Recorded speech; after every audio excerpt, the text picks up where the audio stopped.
sekitar 45% itu usia 20-30 tahun. 20 Jadi sampai hampir 30. 50% pengguna Pay later itu adalah usia muda itu 40-30. Dan menariknya itu kalau secara persentase paling tinggi hampir 30% itu ada di Jabar. 30% di Jabar. Ya. Intinya ya semua kita ini baik itu yang sudah tua dan maupun yang masih muda memang harus paham betul mengenai pengelolaan uang ya. Iya.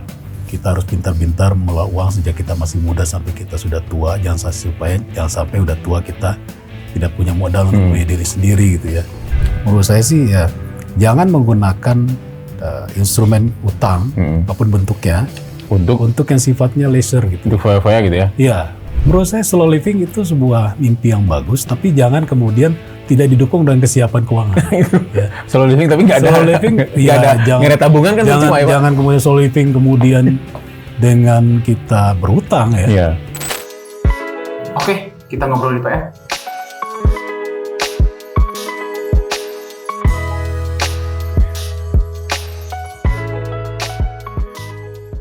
Assalamualaikum Sobat PR, apa kabar? Hadir lagi kita di Ngobrol di PR bersama saya Satria Graha. Kali ini kita akan membahas soal keuangan, finansial, dan lain-lain, khususnya tentang perbankan. Nah, kalau ke teman-teman mungkin melihat beberapa pemberitaan sebelumnya bahwa di awal-awal tahun 2026 ini kita sudah ada beberapa bank yang tutup tuh. Apakah itu bangkrut dan sebagainya.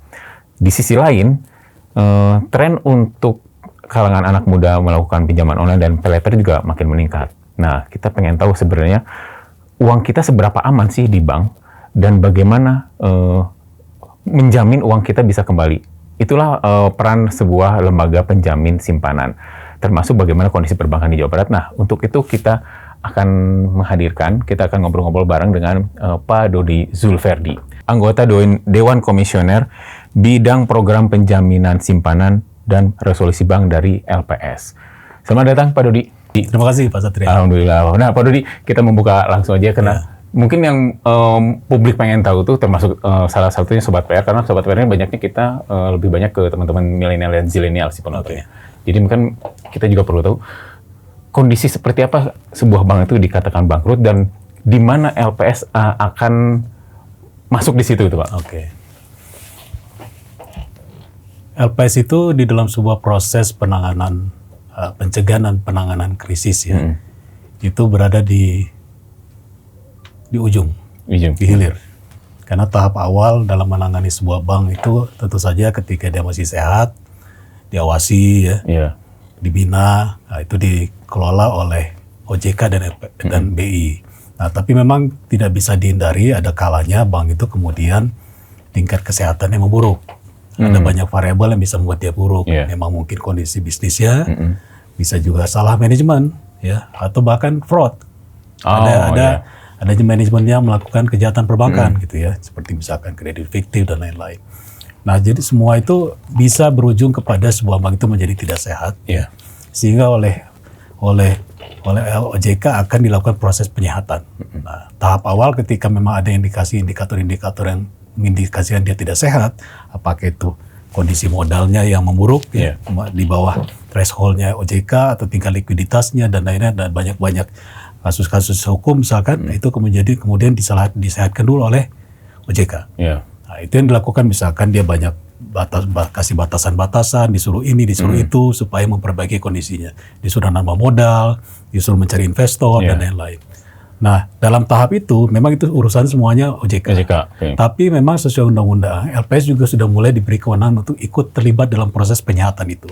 Meski lebih pada tahap kita ikut melakukan semacam membantu mencarikan prospek investor yang bisa membantu. Oh, jadi LPS juga ada part di situ. Udah mulai di situ, terlibat mencari investor supaya kemudian kita bisa tahu siapa yang memang tertarik. Gitu. Dan kemudian juga dalam masa itu LPS juga diberi kewenangan untuk memeriksa langsung masuk ke bank. Jadi bukan hanya OJK yang punya kewenangan langsung masuk bank untuk memeriksa sebuah bank, tapi ketika bank itu sudah dalam proses penyehatan di OJK, LPS oleh undang-undang juga diberikan kewenangan untuk ikut masuk, melakukan apa yang disebut sebagai uji tuntas atau bahasa Inggrisnya due diligence.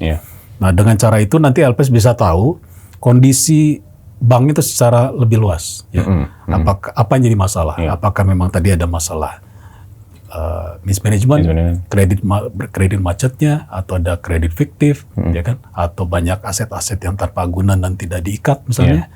Dan kemudian juga dari sisi simpanan kita juga cek, apakah kemudian simpanannya semua tercatat, ya kan? Apakah menggunakan suku bunga yang sesuai dengan penjaminan LPS tidak, karena itu menentukan nanti apakah ketika banknya terpaksa dilikuidasi, nasabahnya dijamin atau tidak, bisa kita bayarkan atau tidak. Nah itu proses yang kemudian dilibatkan LPS sudah mulai terlibat di situ. Nah tapi kalau kemudian setelah masa penyehatan ini berlalu sekitar setahun, kemudian ternyata bank ini tidak juga berhasil membaik kondisinya, akhirnya OJK akan terpaksa menyerahkan bank itu kepada LPS. OJK menyerahkan ke LPS. Nah itu namanya bank dalam resolusi istilahnya.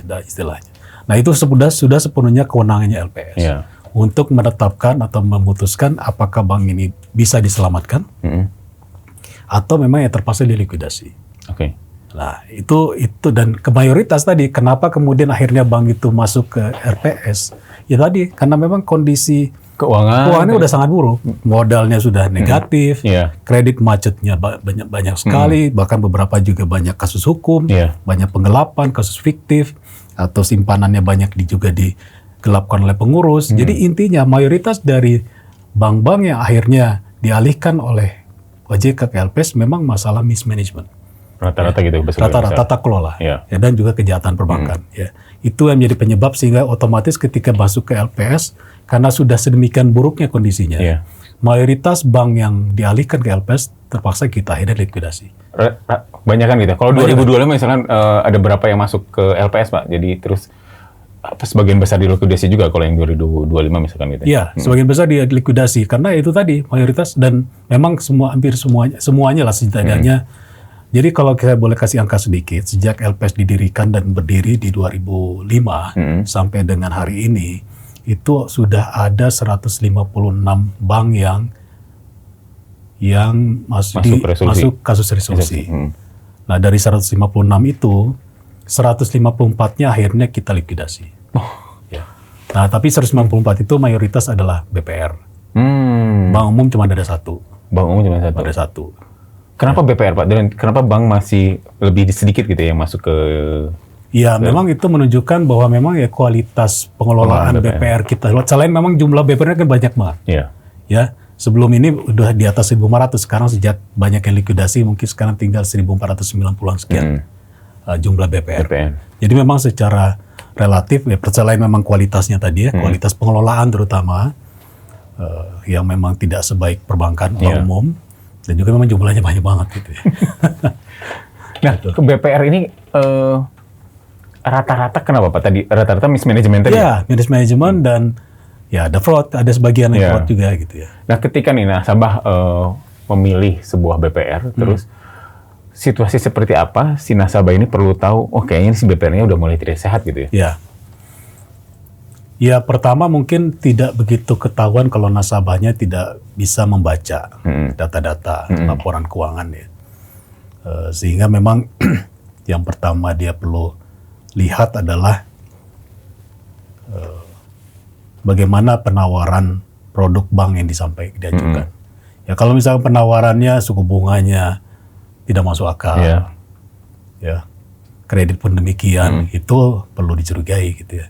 Minimal berapa Pak? Yang masih masuk akal itu jangan di atas berapa? Ya, itu ada sekarang memang ukuran yang kita sebut sebagai suku bunga wajar untuk BPR itu 6%. 6%. Itu yang kita sebut sebagai tingkat bunga penjaminan. 6%, oke. Itu menjadi salah satu kriteria bagi sebuah simpanan untuk dijamin oleh LPS. Jadi kan LPS itu punya, selain dia harus maksimum yang kita jamin hanya sampai dengan 2 miliar per nasabah per bank. 2 miliar per nasabah per bank. Ya. Jadi kalaupun misalkan Pak Satria punya simpanan di bank A, punya 3 account, ya kalau total dari 3 account itu masih di bawah 2 miliar, itu dijamin. Nah itu salah satu kriterianya. Yang kedua adalah selain pertama harus tercatat, jadi harus dipastikan di nasabah itu, salah satu indikator juga ya, untuk dia ini bagus dalam sisi pengelolaan administratif dari simpanannya. Terkadang banyak juga bank BPR yang memang karena masalah manajemen yang nggak bagus atau sistem informasi, sistem teknologi informasi yang nggak bagus, pencatatannya masih sangat primitif gitu ya. Konvensional. cuma dicatat atau apa. Nah itu yang harus kita hati-hati ya. Karena jangan sampai simpanan kita udah store uang ya, tapi ternyata tidak dicatat dengan baik. Nah itu ketika akhirnya bank itu misalkan dilikuidasi, dicek oleh LPS, tidak tercatat, ya mohon maaf. Tidak terbukti ya, jadi kan nasabah juga tidak bisa jadi menagih itu juga salah satu indikator bank itu bagus atau enggak. Ya, kita cek ketika datang itu dia menunjukkan bagaimana administrasi pencatatan simpanan kita itu bagus nggak? Iya, minimal ada buku rekening atau gimana gitu ya? Ya betul, harus ada buku rekening, ada. Kalau kita minta bukti ini harus dia siap sedia sampaikan. Kalau dia banyak alasan, kita harus curiga. Yang kedua tentu saja kita harus memastikan dia memberikan suku bunga yang tadi. 6% tadi ya? Ya 6%. Maksimal itu Pak? Maksimum, karena kalau bisa saja sih kita juga nggak bisa melarang untuk bank itu menawarkan bunga lebih tinggi kalau memang nasabahnya memang menginginkan demikian ya. Tapi nasabahnya harus sadar bahwa kalau dia menerima simpanan dengan suku bunga di atas penjaminan, dalam hal ini sekarang ini 6% untuk BPR, ya simpanannya tidak akan dijamin. Banyak juga yang begitu ya, karena memang dia mungkin lebih melihat suku bunganya ya. Yang penting bagi LPS adalah nasabahnya harus sadar. Makanya selalu salah satu syarat yang kita pastikan ke manajemen bank, Anda kalau menawarkan tabungan atau apapun bentuk simpanan kepada nasabah, harus diinformasikan dengan jelas. Di awal itu ya? Di awal. Itu harus tahu. Jadi ketika misalkan akhirnya dia nasabahnya mau menempatkan dengan suku bunga di atas itu, dia udah tahu risikonya. Nah ini penting bagi nasabah, calon-calon nasabah juga harus tahu ini ya. Harus. Jadi ketika awal mau transaksi atau menabung, harus dijelaskan. Jadi kewajiban di dua sisi. Ya satu sisi pegawai bank ya, manajemen banknya memang sudah berketentuan LPS dan kita kawasi ya, dia wajib memberitahu secara tertulis, ada pelangnya di banknya, dan juga secara verbal harus dijelaskan. Ya. Dan kemudian juga tentu saja ya nasabahnya juga harus sama-sama ini. Iya, sama tahu juga ya, mengerti lah, paham bahwa ada hak loh dari. Kalau kemudian ada pegawainya tidak menjelaskan, harus nanya ya. Harus nanya tuh. Jadi jangan dibiarin aja. Kegiatan literasi edukasi yang intensif kami lakukan bersama dengan berbagai pihak itu intinya supaya pihak nasabah pun aktif. Ya. Kalau kita hanya mengandalkan pada pegawai bank atau pengurus bank ya kalau dia disiplin, ya kalau dia punya etikat baik ya. Ada juga yang nggak gitu, saya bilang tadi ada yang mismanagement. Langsung aja terima uangnya, bayar. Gitu. Jadi penting sekali yang syarat kedua ini. Gitu. Syarat kedua yang itu nasabah harus tahu juga hak dia gitu ya. Karena kalau dia nggak nanya, sementara dari pihak bank nggak ngasih tahu juga kan nggak akan dilakukan gitu ya Pak ya. Salah satu kriteria lain yang untuk melihat sebuah bank bagus atau tidak ya terkait dengan syarat T yang ketiga. Apakah memang di bank ini banyak kasus nggak? Banyak kasus kredit fiktif atau banyak kredit yang macetnya gitu ya. Nah memang itu kalau seperti itu memang nasabahnya harus well informed ya, harus cari informasi. Lebih dalam lagi ya Pak? Lebih dalam lagi. Ya, kalau cuma pasif ya susah. Ya jadi memang kita harus ajarin nasabah itu jangan pasif gitu ya. Bagaimanapun juga kan kita menempatkan aset kita nih. Yang mungkin sudah dicari dengan perjuangan luar biasa kan. Jangan sampai kita kemudian ya tidak hati-hati gitu ya. Iya, udah uang gitu ya, sekali hilang udah. Iya, apalagi kalau masih nasabah kecil kan, kita ya makanya dari sisi itu memang penjaminan LPS itu kan memang masih 2 miliar. Memang sejak awal didesain tidak full garansi. Dulu kan pernah zaman krisis 1998 kan pemerintah memberikan full garansi ya, blanket garansi dulu istilahnya. Tapi itu di dalam praktek penjaminan simpanan di seluruh dunia itu tidak bagus. Karena akan mendatangkan juga ya. Menimbulkan istilahnya moral hazard karena kemudian banknya menjadi merasa selalu dijamin, nasabahnya juga menjadi tidak hati-hati, akibatnya ya malah mendorong terjadinya kasus-kasus yang enggak ini ya. Nah, pertanyaan juga sih, kemarin ada publik yang nanya, itu kalau LPS menggantiin uang nasabah itu uangnya dari mana? Apakah dari bank yang bangkrut itu di store atau gimana? Nah, itu mungkin kita perlu tahu juga ya Pak? Boleh. Ya pertama karena ini sudah disebut dalam undang-undang sebagai program penjaminan, di dalam undang-undang juga diberikan kewenangan oleh LPS untuk mengumpulkan dana untuk jadikan sumber membayar kewajiban penjaminan tersebut. Makanya dalam undang-undang ada kewajiban bagi bank peserta penjaminan simpanan untuk menyetorkan premi penjaminan. Ya, besarannya sekarang 0,1% dari simpanan yang dikumpulkan oleh bank itu. 0,1% dari simpanan dikumpulkan per bulan atau Itu dibayar setiap satu semester. Nah, itu dibayarkan dan itu kemudian dikumpulkan. Itu bukan uang LPS, itu adalah uang untuk dari nanti sana untuk suatu mengganti ketika terjadi sesuatu walaupun kita tidak berharap. Itu sudah tersedia gitu. Nah, sekarang ini sudah terus terakumulasi sejak LPS terbentuk, angkanya sekarang totalnya mungkin sekitar 270 ya. 270 triliun. 270 triliunan ya. Ya memang masih tetap jauh lebih kecil daripada total Aset, simpanan. Total simpanan perbankan kita kan total bukan hanya bank BPR tapi juga bank umum itu di atas 10.000 triliun sekarang. 10.000 triliun? Ya. Ini 275 triliun. Itu total juga 275 triliun dari setoran premi si bank-bank ini dan BPR gitu ya? Betul, total. Ya. Dan memang di undang-undang kita punya target rasio dana penjaminan yang terkumpul mulai premi ini kita targetkan minimum bisa tercapai 2,5% dari total simpanan. Sekarang angkanya sekitar 2,2, 2,3. 2,2. Ya, jadi masih ini. Tapi intinya gitu kan, ini kan penjaminannya mirip-mirip asuransi. Ya. Dan kita tidak berharap terjadi kegagalan bank, semua bank gagal kan. Tapi ketika ada bank gagal, ada dana yang mengcover itu. Nah, itu yang kemudian kita harapkan membuat nasabah confidence ya bahwa simpanan dia sepanjang sesuai ketentuan LPS itu akan dijamin gitu. Nah itu. Ya. Nah sekarang kan kalau untuk di Jabar sendiri atau di tahun 2026 nih sampai April kemarin yang tutup udah berapa Pak? Kalau di Jabar kalau kita lihat sejak LPS dibentuk itu ada total 45 bank, tapi semuanya BPR. Semua BPR. Yang ditutup dilikuidasi di Jabar, memang termasuk tertinggi di Indonesia.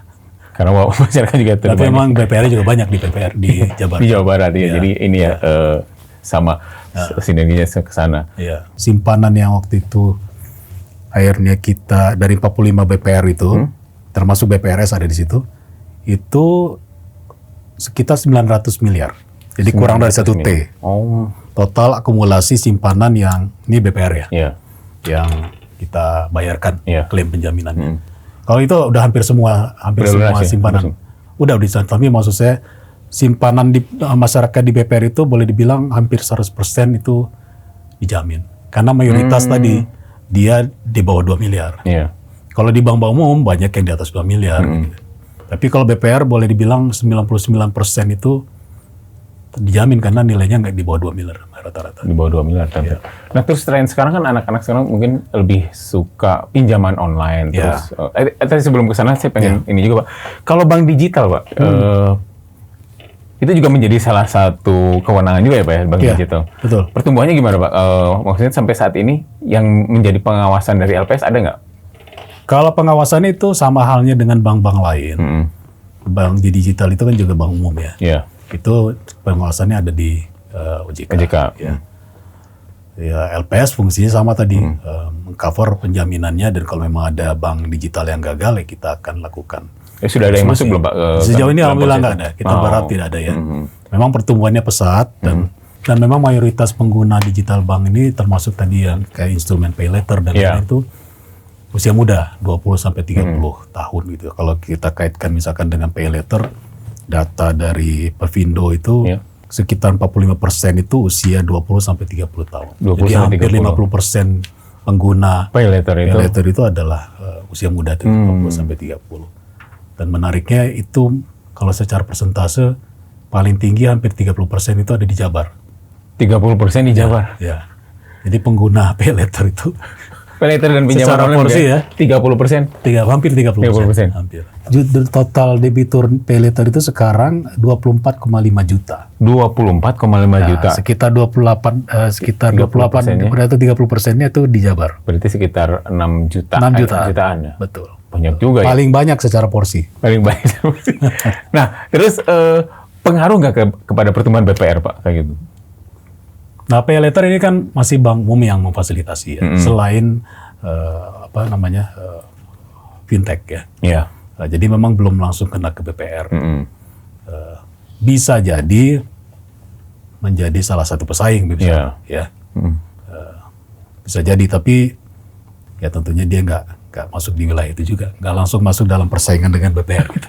Lain kalau nanti BPR juga udah malah Masuk ke situ ya. Ya. Nah, dengan trennya makin pay later dan pinjaman online makin tinggi nih, termasuk di Jawa Barat, Ya. sebenarnya apa yang perlu diketahui oleh anak-anak muda gitu ya, Pak? Ya. Tentang, apalagi dari LPS nih mungkin ada yang mau di Betul. ini juga, Pak. Iya, ini berlaku bukan hanya bank digital atau ini ya. Secara umum lah mengenai Iya. pengelolaan dana di perbankan gitu ya, dan juga di dalam sistem keuangan. Intinya ya semua kita ini baik itu yang sudah tua dan maupun yang masih muda, memang harus paham betul mengenai pengelolaan uang ya. Iya. Kita harus pintar-pintar mengelola uang sejak kita masih muda sampai kita sudah tua. Jangan sampai udah tua kita tidak punya modal untuk membiayai diri sendiri gitu ya. Nah caranya apa ya? Tentu saja pertama ya harus membangun kapasitas untuk mendapatkan pendapatan ya. Intinya pendidikan dan lain penting untuk kemudian bisa mendapatkan pekerjaan atau menciptakan lapangan kerja yang bisa menghasilkan. Nah dalam proses itu tentu kita ada pendapatan. Iya. Nah ini yang penting bagaimana mengelola pendapatan. Betul. Nah, pendapatan itu ya standarnya kan jelas saja pendapatan ya tahap pertama atau porsi pertama yang harus kita sediakan tentu yang untuk kebutuhan sehari-hari. Itu wajib. Iya. Ya, itu dana cash kita untuk cash itu bisa di kantong, bisa di bank ya. Iya. Yang kita harus siap untuk membiayai pengeluaran kita sehari-hari setiap bulan itu harus sudah diamankan. Berapa persen Pak biasanya kalau? Kalau yang aman itu rumusnya sekitar ya banyak orang pakai kayak porsi 50-30-20 ya. 50% dari pendapatan kita sedapat mungkin kita sediakan untuk pengeluaran sehari-hari. Iya. Ya, maksimum gitu ya. Nah, 30% untuk menabung. 30% untuk menabung. Menabung ini termasuk Investasi termasuk. di dalamnya. Jadi menabung itu bisa ada 3 bentuk kan. Memang untuk dana darurat Iya. kalau kita tiba-tiba sakit dan seterusnya, atau juga kita bisa untuk menabung itu bentuknya juga bisa bukan hanya di bank, bisa juga dalam kita beli asuransi polis. Itu juga semacam menabung. Iya. Dan yang lebih canggih lagi kalau memang kita pendapatannya udah lebih dari cukup untuk memenuhi kebutuhan sehari-hari, untuk dana darurat dan untuk beli asuransi, selebihnya kita bisa juga gunakan untuk investasi. Itu masih konteks tabungan juga sebenarnya secara keseluruhannya. Nah, investasi ini total yang tadi 30%. Itu kita harus olah sesuai dengan ini kita istilahnya itu risk appetite istilahnya ya, selera risiko Iya. kita ya.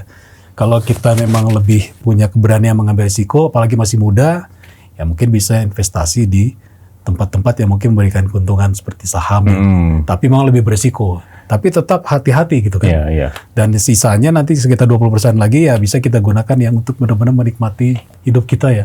Mau jalan-jalan mau apa ya, nah, itu untuk ininya silakan. Ya itu harus diupayakan begitu. Nah, jadi itu harus kita harus jaga, kita tekankan gitu. Kalau memang dana untuk yang pendapatan kita masih belum cukup untuk yang lain-lain tadi, Iya. ya kebutuhan pokok harus utama. Terus sisanya mau kita gunakan untuk dana darurat. Ya. Nah, jangan coba-coba untuk yang leisure yang berlebihan ya.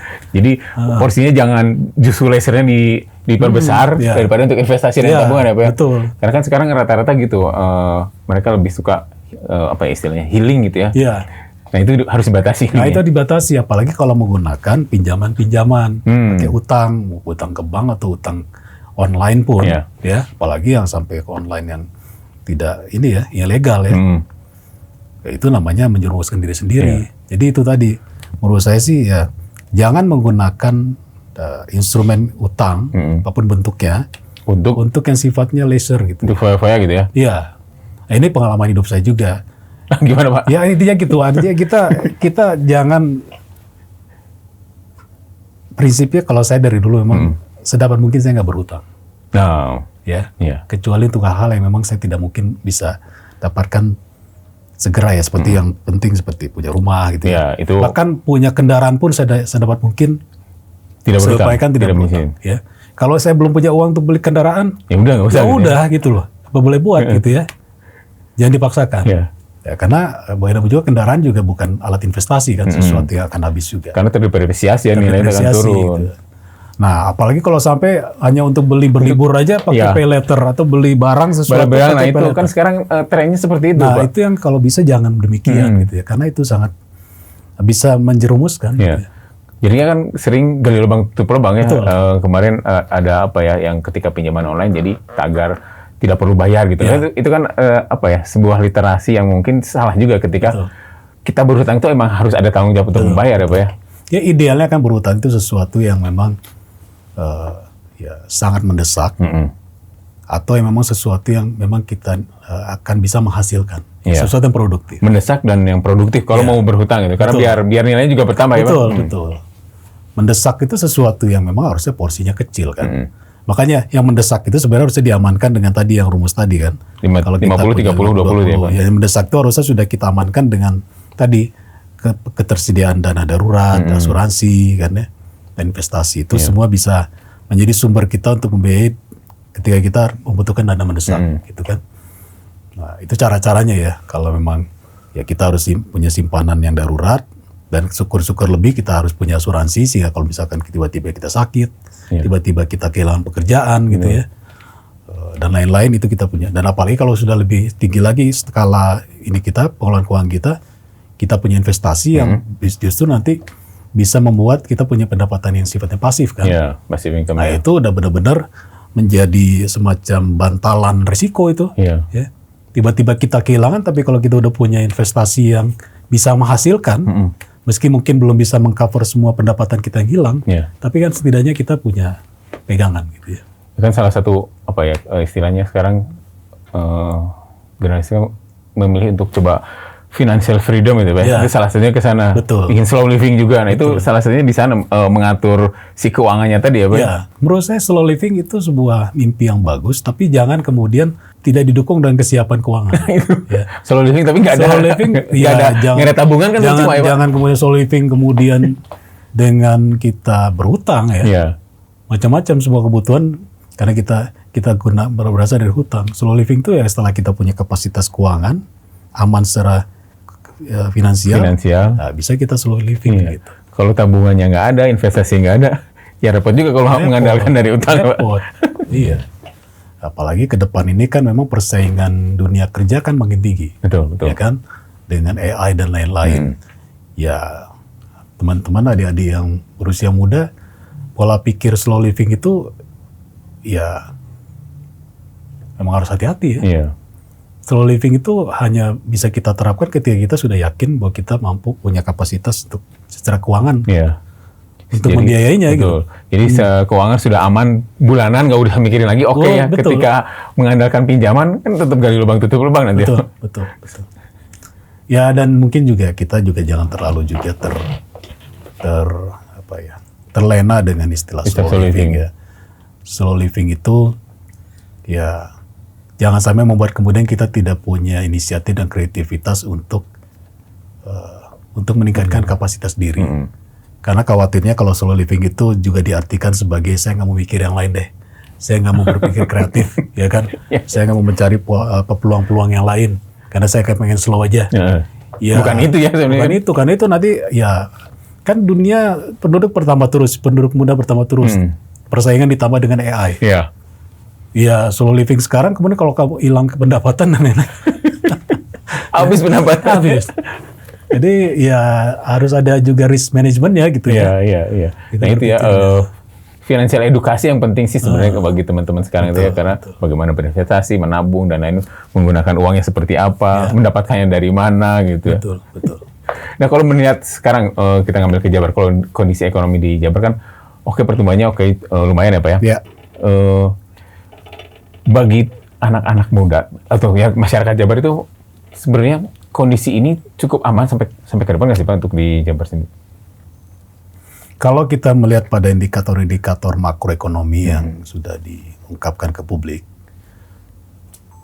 sebenarnya itu sebuah fenomena yang menarik dan seharusnya bisa membuat kita cukup pede ya. Iya. Bahwa meski global kondisinya masih tidak menentu, pertumbuhan ekonomi dunia juga banyak prediksi mengatakan akan terus melambat, ya kan?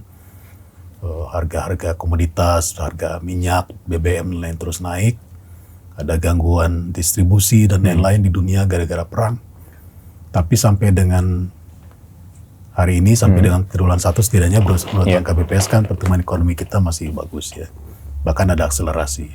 Memang di balik akselerasi pertumbuhan ekonomi di triwulan 1 ada support yang cukup besar dari pemerintah melalui aktivitas pengeluaran pemerintah yang lebih agresif.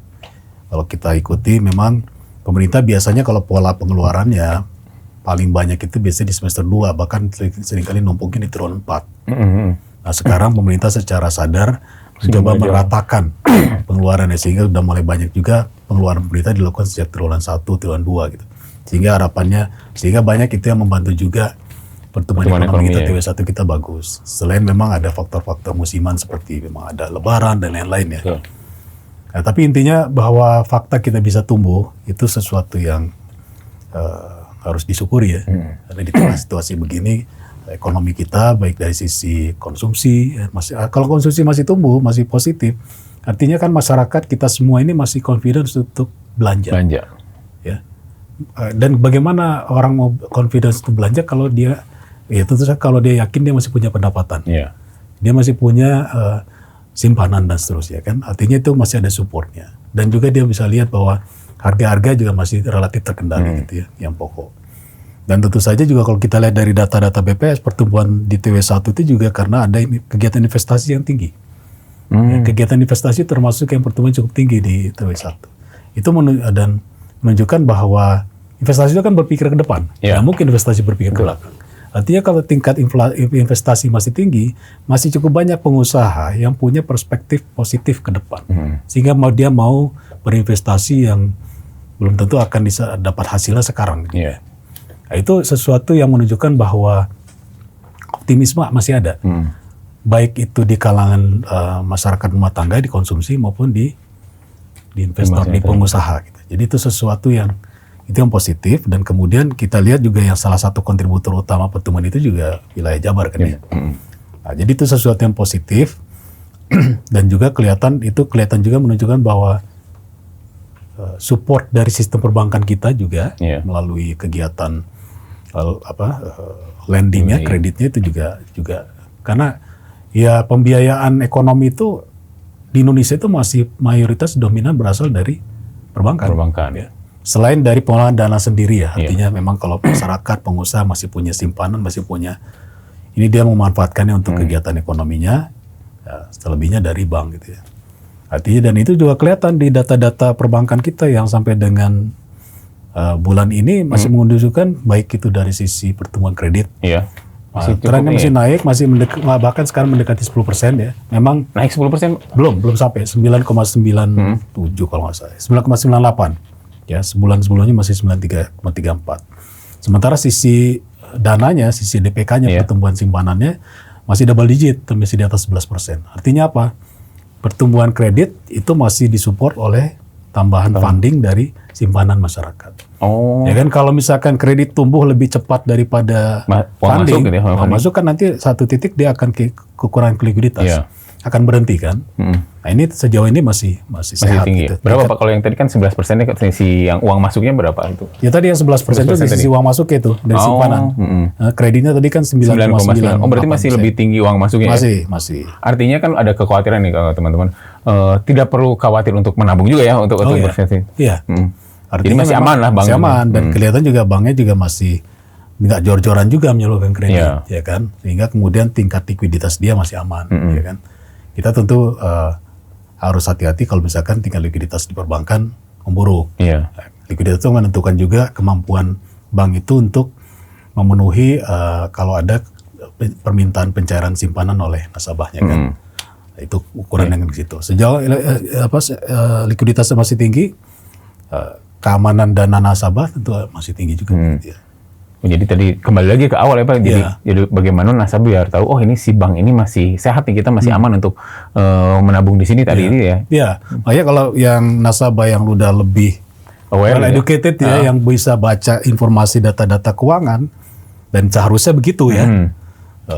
Dia bisa lihat itu bagaimana pertumbuhan kreditnya dibandingkan dengan simpanannya, dananya, bagaimana tingkat rasio likuiditasnya, bagaimana tingkat rasio modalnya.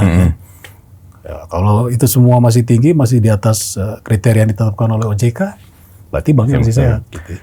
Tapi kan mungkin mayoritas nggak aware gitu ya Pak, tapi ya itu yang mungkin menjadi tugas, nggak hanya tugas dari LPS, tapi tugas kami juga dari media untuk memberikan edukasi seperti itu ya Pak.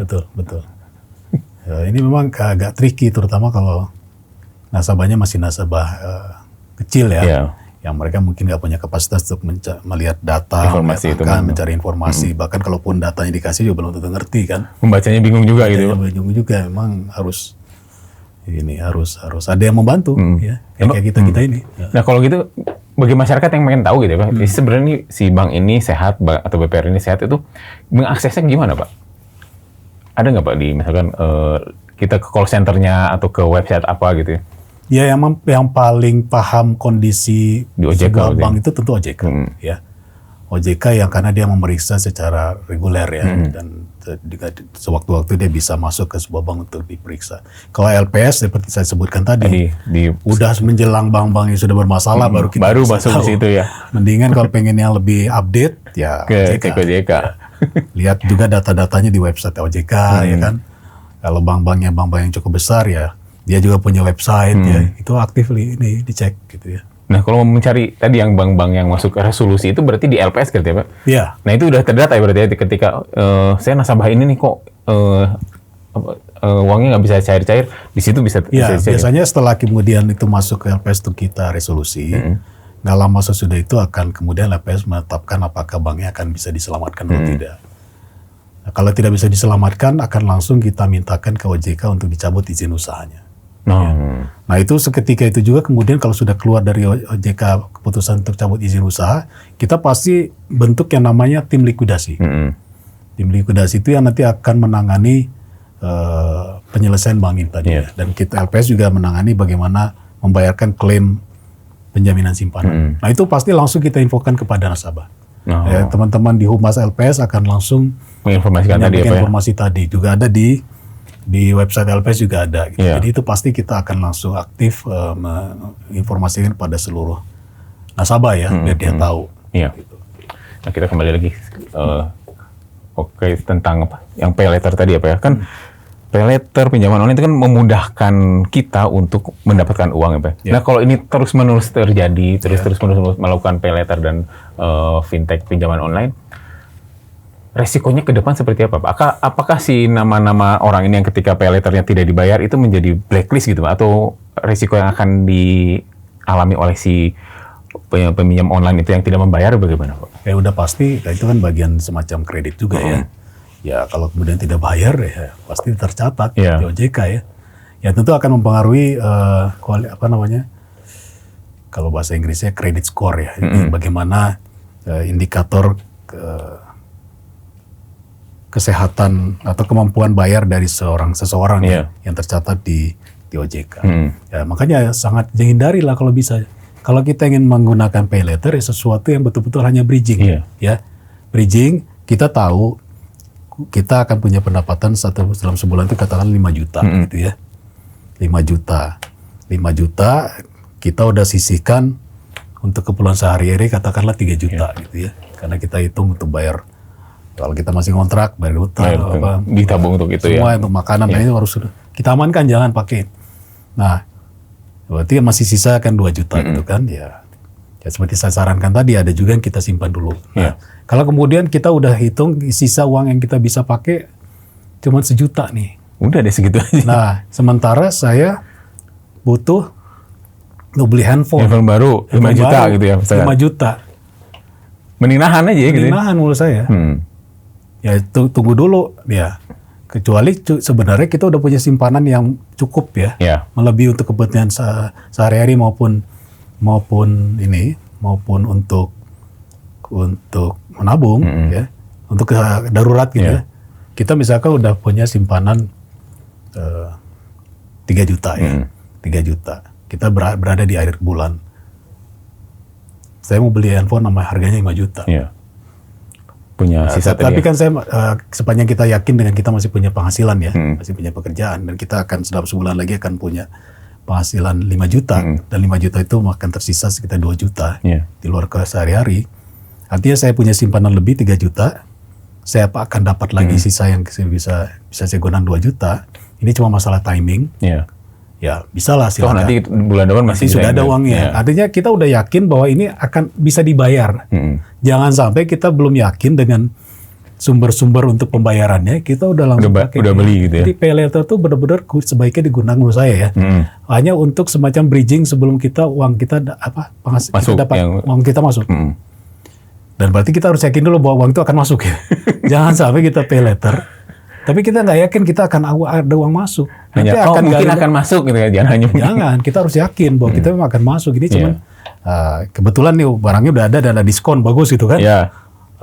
Ya itu nggak apa-apa, asal kita udah yakin. Tapi kalau belum yakin, beresiko nanti malah gali lubang tutup lubang, lama-lama numpuk, macet, ya kredit skornya jelek. Nanti akan menjadi ini catatan terus kan. Jadi jejak digital juga ya kalau kita Digital, nanti mau untuk nanti kita betul-betul butuh, nggak bisa. ya nggak bisa kan. Kan rugi sendiri. Itu memang akan tercatat ya Pak. Maksudnya ketika kita memang akhirnya nih, ini kan oke dia pinjamnya adalah via fintech atau pay later.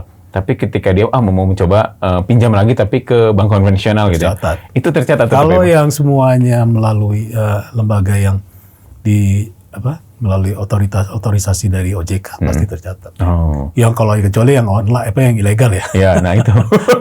Kan sekarang ada langkah kayak gitu. Mereka tidak mau bayar gitu ya. Program-program seperti itu. Jadi jangan sembarangan juga karena teman-teman tuh kalau mau gagal bayar kalau misalnya kemarin ada tagar gitu tidak usah bayar gitu ya, tidak usah bayar pinjaman online. Kecuali yang pinjaman online-nya tadi memang masuk di list akan tercatat ya Pak. Iya. Jadi hati-hati juga kalau kalian tuh tidak mau bayar gitu. Sedapat mungkin janganlah kita punya pemikiran bahwa saya berhutang untuk tidak dibayar. Itu kan niatnya aja udah nggak bener ya. Masa kita sebagai orang baik-baik ya. Sejak awal sudah niatnya saya berhutang untuk tidak dibayar. Itu kan udah niat jelek dari awal ya. Nanti uangnya juga uang panas tuh nanti malah jadi masalah tuh. Iya benar. Nah kalau mau berinvestasi kan salah satunya misalkan deposito gitu ya. Kalau tadi bank 6% gitu. Nah kalau deposito angka yang paling masuk akal di berapa Pak? Ya itu udah Termasuk itu ya? Termasuk deposito. Oh. Pokoknya semua instrumen maksimum 6%. Gitu. Jadi ya hati-hati kalau ada yang nawarin di atas 6% ya Pak. Jadi itu apalagi biasanya kalau yang misalkan yang udah dilikuidasi ya dari BPR dan Bank Umum, menurut catatan Bapak itu mereka menawarkan berapa persen sih Pak? Biasanya sih nggak jauh-jauh amat ya. Gitu. Tipis-tipis. Tipis-tipis. Ya tapi tetap aja. Iya. Kalau LPS ketentuannya bilang pokoknya di atas 6%, di atas penjaminan ya. Karena 6% itu untuk sekarang, bisa saja berubah nanti sesuai kondisi jadi perbankan ya. Ya tetap tidak akan kita bayar kalau terbukti di atas itu. Gitu. Nah ini jangan lupa, bunga itu termasuk kalau ada yang sifatnya kayak cashback ya. Kan bagian dari promosi bank seringkali kemudian dia tawarin bunga misalkan cuma 5% tapi sebenarnya ada cashback. Ya kalau dinilai angkanya bisa total menjadi 6%. Iya. Ya, itu juga termasuk dalam situ. yang 6% yang nggak boleh itu. Oh. Jadi hati-hati juga ketika bank menawarkan cashback, dihitung dulu. Berapa? Harus di Ya pokoknya total setelah ditambahkan dengan suku Yang bunga cashback yang tadi ya? diterima itu Tetap nggak boleh segitu ya? 6%. Oh. Nah kan kadang nasabah juga nggak ngerti ya Pak, ada Dia harus cashback minta- gitu ya. Dia harus minta kepada ininya. Nah, makanya ini harus dikasih tahu kan. Iya. Sehingga mereka nggak sadar kan. Betul. Ya memang bunganya masih di bawah 6%, tapi di balik itu dia ditawari ada cashback. Yang kalau dihitung total 6% lebih kan gitu ya. Nah itu betul hati-hati juga. Nah, makanya itu kita udah bilang ke pengurus satu pegawai bank itu harus diingatkan, dan ya sedapat mungkin juga nasabah juga harus ikut mengawasi atau menanyakan gitu ya. Untuk memastikan bahwa memang itu tidak melampaui jadinya gitu. Iya. Untuk memastikan tabungan kita itu aman tuh gimana Pak? Di bank tersebut? Ya tadi saya sudah sampaikan, aman itu tentu pertama kita perlu yakini banknya memang Udah itu ya. operasionalnya udah aman juga, artinya dia memenuhi ketentuan, kondisi keuangannya tadi juga sehat gitu kan, modalnya memenuhi syarat, tingkat likuiditasnya juga baik ya kan. Tapi itu mungkin memang harus atau membutuhkan pemahaman yang lebih dalam juga sih. mendalam dari sisi nasabah. Ya yang paling mudah yang saya sebutkan tadi betul. 3T itu 3T tadi ya. ya selalu pokoknya begitu kita membuka rekening baru di bank, atau kita menambah simpanan kita, keuangan atau membuka akun baru, apapun itu namanya, kita harus pastikan pertama itu tercatat. Harus tercatat ya. Nah, kalau ada buku tabungannya atau ada bilet buku kirimnya, rekening tadi ya, kata Bapak tadi ya. semuanya harus tercatat. Jangan sampai kita nggak, ya udah saya udah ini, petugasnya bilang udah Pak, udah saya masukin, udah saya catat, ya bilang jangan mau begitu aja. Dan si nasabah juga harus penting nih, nasabah juga harus mau bertanya ya Pak. Iya, Ini harus. kan penting itu ya. Harus catatannya, nanti kalau ada apa-apa dengan banknya sampai hari yang terpaksa dilikuidasi, LPS itu bukan satu strategi sebenarnya. Salah satu yang utama untuk menentukan dia layak bayar atau tidak ya tadi catatan Tadi itu. tercatat, betul. Yang kita udah bahas di awal tadi Pak. Betul. Nah, yang kedua tadi itu masalah suku bunga ya. 6%, ingat tuh. Jadi ketika teman-teman ini mau nabung, harus tahu tuh si bunga suku bunganya maksimal 6% ya Pak. Ya, untuk sekarang ya. Yang sekarang. Tapi kan ini fluktuatif nanti Pak ya, tergantung Ya, pada memang kondisi ekonomi. sekarang itu ditetapkan oleh LPS setiap 4 bulan. Kemarin untuk yang periode 1 Juni sampai dengan 30 September, itu baru ditetapkan oleh LPS kemarin di hari Jumat tanggal 29 Mei. Oh, persen. Baru. Iya. Itu berlaku selama 4 bulan ke depan. Nanti ada review lagi berarti. Ada review. Memang setiap bulan kita akan review. Bisa saja kemudian kalau kondisi suku bunga di perbankan itu bergerak dan jumlahnya signifikan, sehingga membuat kemudian kami harus menyesuaikan tingkat bunga penjaminan, bisa saja sebelum 4 bulan diubah. Tapi pasti akan kita umumkan. Iya. Pasti akan kita umumkan. Januari, Februari, Maret, April, Mei. Berarti nanti sekitar bulan Agustus atau September mungkin ya Pak. Dan Pak, mungkin ada yang mau disampaikan nih terkait masyarakat Jawa Barat agar lebih sehat secara finansial ya Pak ya? Ya. Ya, saya hanya ingin menekankan kembali apa yang saya sampaikan tadi, bahwa kita semua, baik itu tua maupun muda, sama-sama punya tanggung jawab untuk mengamankan aset kita sendiri. Iya. Yang sudah Mengamankan aset kita sendiri yang sudah susah payah sejak muda sampai tua kita kumpulkan. Ya. Jangan sampai gara-gara kita tidak paham mengenai bagaimana mengelola keuangan, akhirnya kekayaan aset kita itu hilang dan akhirnya kita kesulitan gitu ya, kesulitan hidup. Padahal aset keuangan itu kan adalah bantalan bagi kita, ya kan? Aset keuangan, karena aset kita kan macam-macam. Iya. Kita bisa punya properti, ya kan? Kita bisa punya emas dan lain-lain ya. Ya, tapi salah satunya aset keuangan ini juga salah satu bentuk aset yang kita harus kelola. Sama aja properti juga punya risiko kan, dan lainnya punya risiko. Nah, jadi untuk yang aset keuangan ini kita harus betul-betul pintar mengelolanya. Tadi saya sudah sampaikan, karena itu yang kemudian membuat kita nyaman kan. Iya. Dan memitigasi risiko. Memang risiko tidak akan bisa hilang sama sekali, tapi kita mitigasi. Itu. Aset dalam bentuk keuangan ini salah satu cara kita memitigasi risiko ketidakpastian ke depan. Ya. Nah, untuk bisa kita mengelola aset keuangan ini sebagai alat mitigasi risiko, ya tentu saja ya kita harus paham di mana dan bagaimana kita menempatkannya gitu ya. Bagaimana cara kita mengumpulkannya juga. Makanya tadi pesan saya yang pertama, selagi kita masih muda, betul-betul kita kelola pendapatan kita ini dengan hati-hati, dahulukan yang pokok. Kalau masih ada sisa, gunakan untuk mengumpulkan dana cadangan sehari-hari kalau misalkan tiba-tiba anak sakit atau apa ya. Orang tua butuh dukungan, kita udah punya.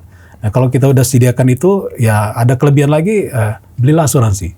Ya. Belilah asuransi. Ya. Asuransi penting ya, asuransi untuk kesehatan, asuransi jiwa, ya kan. Ya, kalau pekerja kita harus punya BPJS, menurut saya itu penting ya, BPJS itu walaupun mungkin coverage-nya nggak terlalu besar, tapi tetap itu bantalan penting ya. Dan kalau sudah punya asuransi, masih ada sisa lagi lebih, ya baru kita berinvestasi. Nah, sehingga secara struktur keuangan kita, komposisi keuangan kita tuh sudah lengkap.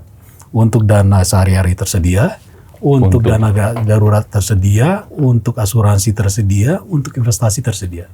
Syukur-syukur nanti makin tinggi karir kita, makin tinggi kualitas kehidupan kita, dana yang tersedia untuk investasi jauh lebih besar lagi. Nah, ada satu titik ketika kalau dana investasi itu sudah lebih besar daripada yang kita kumpulkan setiap bulan misalnya, itu bahkan mungkin bisa melampaui pendapatan kita setiap bulan gitu kan. Nah, jadi itu yang namanya tadi ya, itu soul living tadi. Financial freedom mungkin. Financial freedom. Ketika hasil dari investasi sudah bisa menutupi semua kebutuhan pokok kita. Ketika hasil investasi sudah bisa menutupi kebutuhan pokok. Jadi kasarnya, sudah bisa menutupi yang 50% tadi ya, 50 kasarnya 30 nggak 20. kerja pun kita tetap hidup. karena passive income dari pengelolaan investasi itu udah jauh lagi dari mencukupi. Nah itu mimpi kita semua kan. Iya, betul. Nah tapi itu tidak akan pernah tercapai kalau kita nggak hati-hati ngelola uang kita dari awal. Gitu ya. Dan kedua juga tadi dari sisi pengelolaan aset ya. Iya. Dan juga ketika kita memang membutuhkan pinjaman dari lembaga keuangan, apakah dari bank, dari fintech gitu kan, apakah itu kredit biasa atau pay letter dan lain-lain, benar-benar ekstra hati-hati. Ya. Berhutang itu sedapat mungkin dihindari kecuali memang betul-betul untuk sesuatu yang sangat darurat, Iya. ya, itu masalah hidup mati gitu ya, atau benar-benar kita yakini itu untuk keperluan yang sifatnya produktif, akan menghasilkan, akan membayar dirinya sendiri, Iya. ya kan? Kita kredit itu kan harus sesuatu yang kemudian bisa membayar dirinya sendiri. Iya. Jangan kredit tapi ngambil dari sumber lain. Kredit tapi untuk konsumtif ya, Pak? Ya, itu kamu ngambil dari yang lain kan. Iya. Kredit itu sesuatu yang nanti dia akan menghasilkan dirinya sendiri untuk bisa membayar kredit itu. Nah itu sedapat mungkin itu kita tanamkan sejak muda. Jangan biasakan kita berhutang sejak muda, sementara kita nggak yakin bahwa kita punya kapasitas untuk membayarnya. Hanya untuk sesuatu yang tadi konsumtif, ya kan? Bukan yang produktif. Iya. Jadi kalau mau healing pun, kalau bisa pakai uang yang udah aman ya Pak. Betul, jangan betul. Kan kadang Jangan kita dipaksakan. Kadang kita mau beli tiket kredit aja gitu ya. Jangan. Atau mau beli untuk kamar hotel kredit aja karena masih lama gitu ya. Iya. Jangan seperti itu sebenarnya Pak. Iya. Kalau kita pakai uang yang aman ya. Betul, Yang uang yang aman. Uang Tadi dingin lah kalau bisa disebut. saya udah kasih tadi ilustrasi kan. Iya. Nah, kalau cuma masalah timing waktu itu, waktu penerimaan pendapatan kita memang mungkin baru datang sebulan lagi, sementara kita punya kebutuhan sekarang, tapi kita yakin yang sebulan lagi itu pasti dapat. Iya. Ya masih nggak apa-apa. Itu fungsi dari pay letter kan. Betul. Karena sebenarnya kita Udah yakin ada di kita depan. udah punya sebenarnya uangnya, tapi belum kita terima Iya. gitu kan. Ya kita mau bayar. Sebenarnya kita butuhnya sekarang, bayarnya sekarang ya kita gunakan sekarang. Itu dimana yang sangat darurat dan yang produktif gitu. Iya. Itu dua kuncinya sebenarnya satu di situ dan 3T tadi kalau teman-teman tadi mau nyimak dari awal tuh 3T dan produktif sangat darurat. Betul. Betul. Pak, ini ada pertanyaan yes or no jawabnya Pak. Oke. Kalau bunga deposito tinggi, apakah sudah pasti aman? No. Apakah bank digital dijamin LPS? Yes. Apakah nasabah perlu membayar sejumlah uang agar simpannya dijamin LPS? No. Terima kasih Pak. Sama-sama. Terima kasih banyak Pak Dodi atas kehadirannya. Jadi dari sini kita banyak belajar bahwa menabung itu tidak hanya menyimpan uang, tapi kita juga harus tahu resiko-resikonya seperti apa ya. Kata Bapak bilang tadi menabung tuh harus untuk ini, dan termasuk ketika kita meminjam gitu ya, harus untuk yang darurat dan produktif. Dan ingat juga aturan 50, 30, 20 serta 3T tadi ya Pak. Terima kasih banyak Pak atas waktunya. Kita banyak belajar hari ini dari teman-teman di LPS. Mudah-mudahan ini tersampaikan juga ke sobat-sobat PR. Kita belajar banyak soal bagaimana menabung, bagaimana kita memilah sebuah bank ketika akan kita menyimpan uang, dan hak-hak kita sebagai nasabah apa aja. Terima kasih banyak Pak Dodi. Assalamualaikum warahmatullahi wabarakatuh. Waalaikumsalam.